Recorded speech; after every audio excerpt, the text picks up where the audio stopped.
Have you ever felt like helping someone was more draining than rewarding? Like no matter how much effort you give, they stay exactly the same. What if I told you that being kind without boundaries isn't noble? It's dangerous. Today, we're not just talking about generosity. We're talking about why helping the wrong people is quietly destroying your peace. And when you hear the 10th one, it might just change how you see life itself. There's a kind of person who never moves, no matter how much you push. You give your time, your advice, even your emotional energy. And in return, they sit there, still complaining, still stuck, still refusing to change. It's like rowing a boat with someone who won't even pick up the oar. You want to see them rise, but all they do is pull you down. That's the immutable. They're not asking for growth. They're asking for company in their stagnation. Stoic wisdom reminds us, not every battle is yours to fight. You can't make someone want to evolve. Sometimes the kindest act is to walk away. Because real change doesn't come from outside pressure. It starts from within. You are not the architect of someone else's awakening. You're not here to rescue people who choose not to swim. And if someone keeps rejecting every lifeline you throw, it's not help. It's self-sacrifice. Let them learn through struggle. Let them find their own ground. Help is only help when it empowers, not enables. Not every emotional story is a cry for help. Sometimes it's a trap. Manipulators don't want healing. They want control, through guilt, through crisis, through your kindness. You offer your support, and they take it like it's theirs by default. They never ask, "How can I grow?" They ask, "How can I keep you here, fixing me?" You become their therapist, their rescuer, their excuse, and slowly, your peace becomes their playground. But here's what the Stoics teach us. If every time you help you walk away emptier, you're not helping. You're being used. A manipulator will disguise dependency as closeness. They'll praise you only until you set a boundary. And when you do, suddenly, you're the selfish one, the cold one, the bad friend. That's the game. They don't want your advice. They want your energy. Endless stories, constant problems, no change, no effort.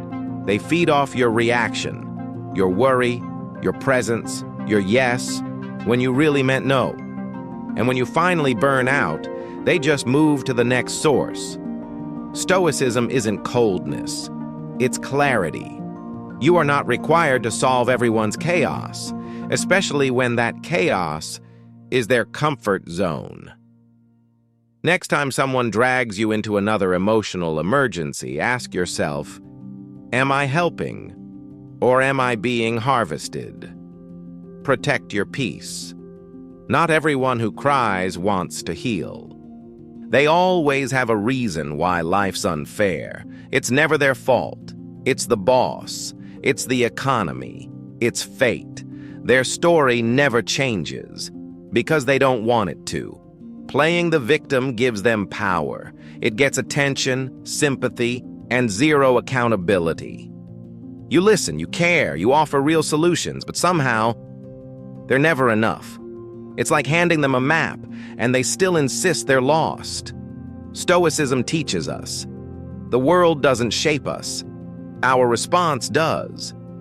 But the victim rejects that truth. To them, responsibility feels like blame, and blame feels like an attack. So they cling to their wounds like armor. They protect their pain instead of healing it. I had a friend like that once, talented, smart, capable. But every setback was someone else's doing.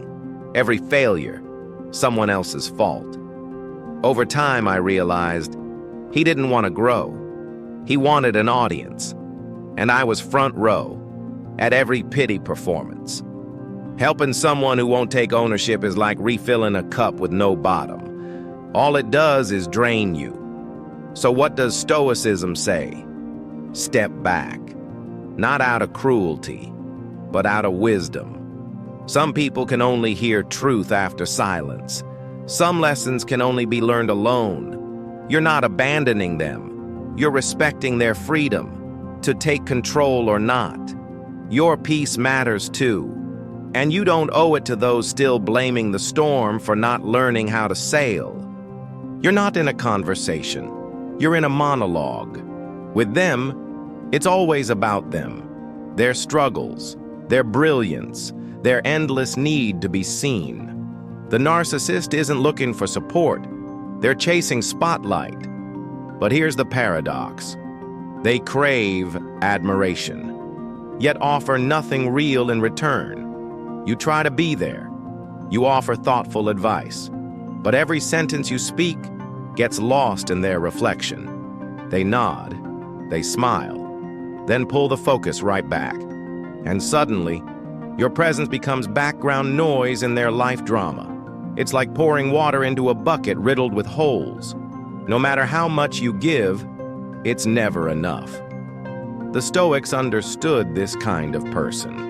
Marcus Aurelius wrote, "We all love ourselves more than other people, but care more about their opinion than our own." That's the narcissist, trapped in a loop, seeking validation from others while never truly valuing them. So what happens when you help them? Your kindness becomes currency to feed their image. Not their growth, not their healing, just the illusion of closeness. Until you stop applauding, then you're irrelevant.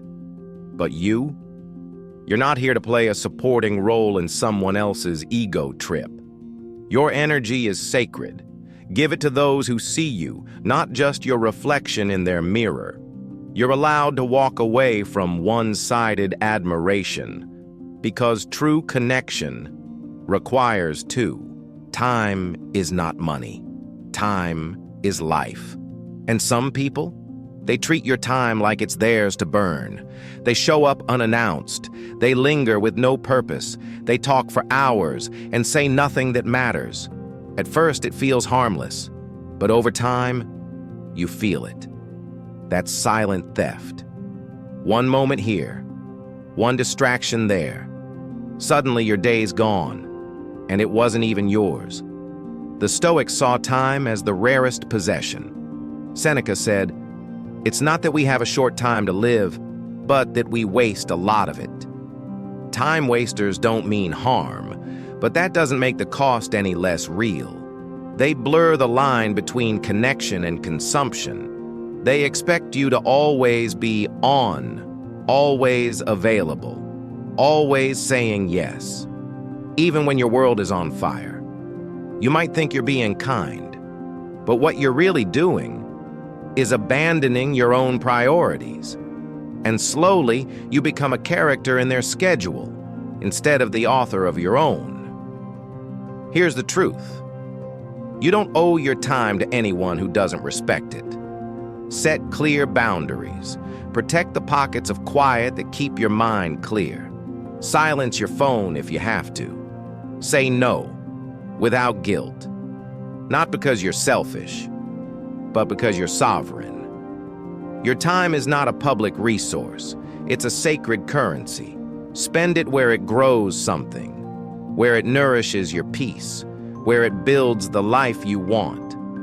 Don't waste it on those who treat it like spare change.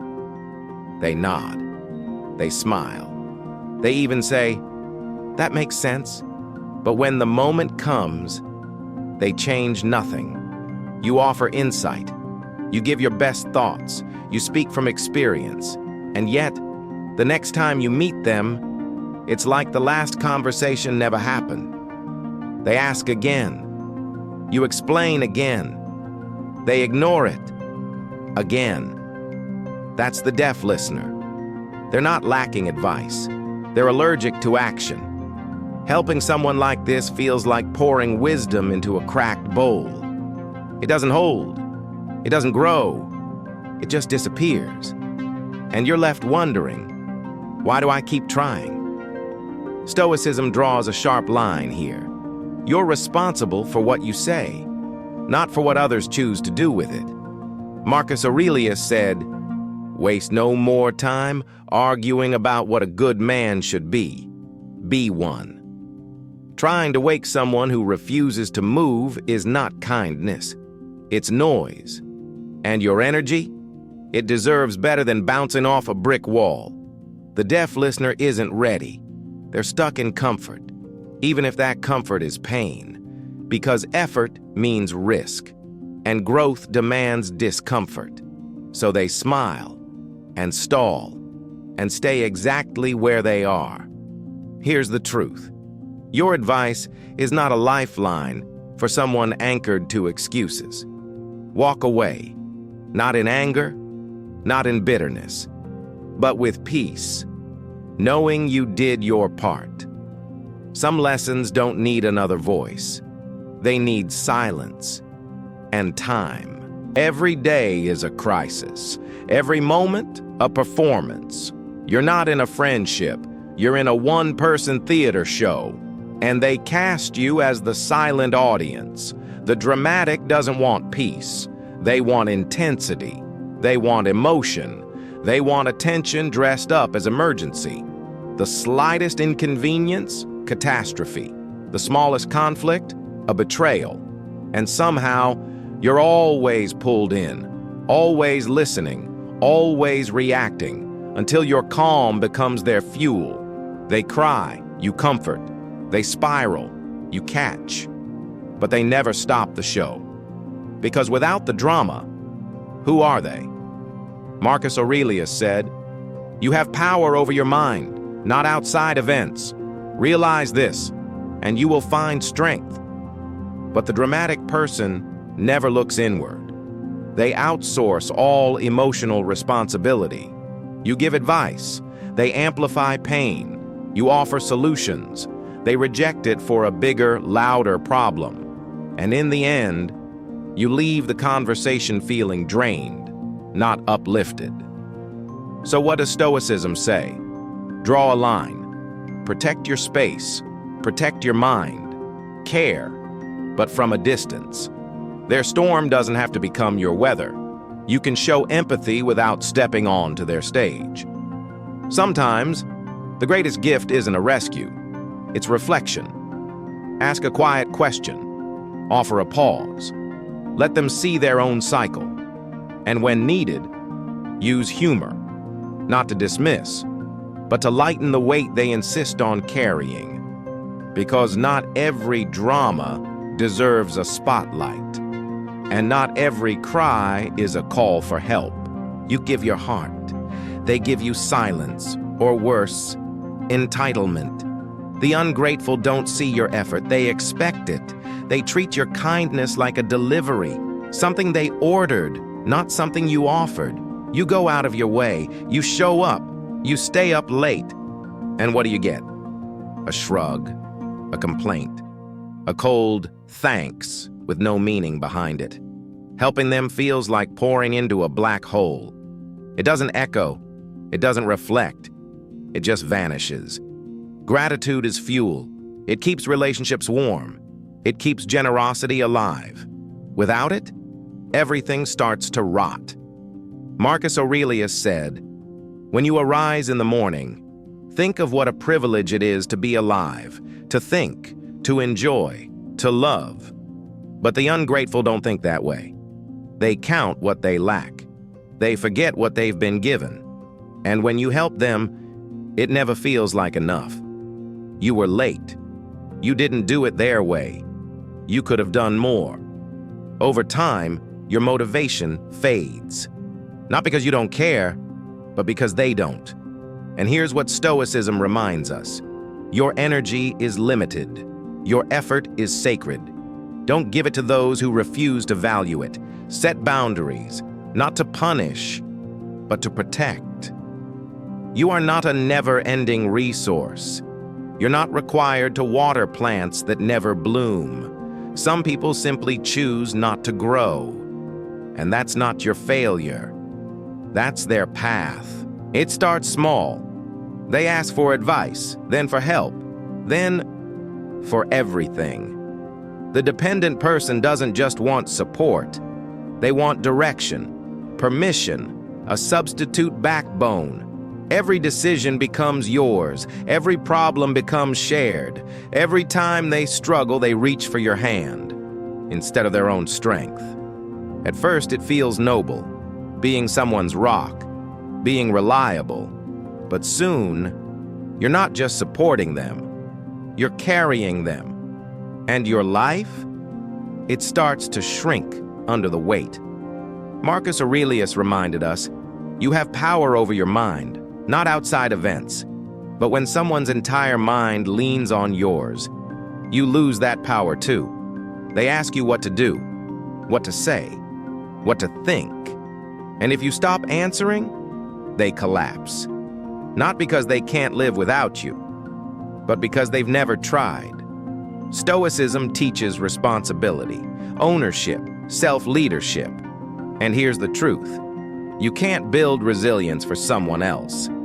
You can't be someone's steering wheel if they refuse to sit in the driver's seat. Helping the dependent long-term isn't kindness. It's quiet sabotage. Because every time you rescue them, you deny them the struggle that makes people strong. So what do? You step back. You ask, what would you do if I wasn't here? You don't abandon them. You return the responsibility they handed you. Let them wobble. Let them wonder. Let them grow. You are not their lifeline. You are a mirror, not a crutch. Don't confuse love with control. Support without taking over. Because your peace matters too. You show them the truth. They look away. You offer facts. They laugh. You hold up a mirror, and they cover it with fantasy. That's the denier. They don't just reject help, they reject reality. You try logic, you try patience, you even try silence. But nothing reaches them. Their world is built on illusion, and they guard it like it's sacred.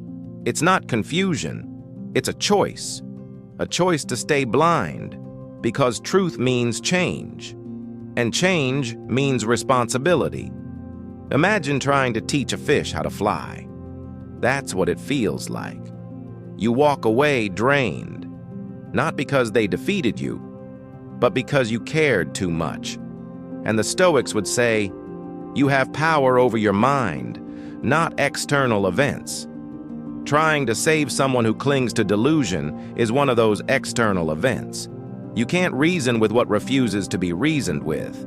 You can't guide someone who says, there's no problem, as the fire burns behind them. So what do? You step back, not with bitterness, but with wisdom. Let them hold on to their north that's actually south. Let them call night day. Let them spin, because that's their journey, not yours. Your job isn't to force clarity into someone's fog. It's to protect your light.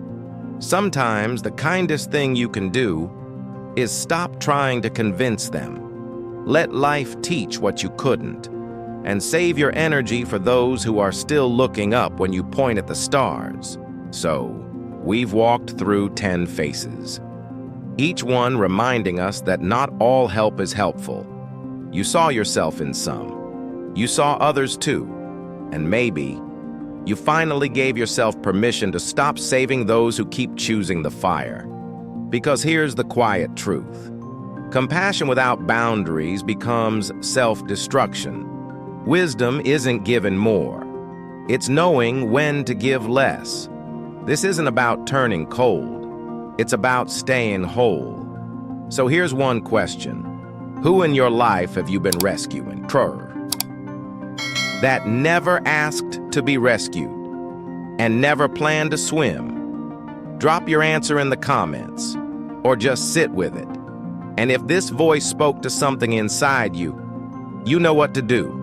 Stick around. There's more where this came from. Because life will always test your limits, but you get to decide where they begin. You have power over your mind, not outside events.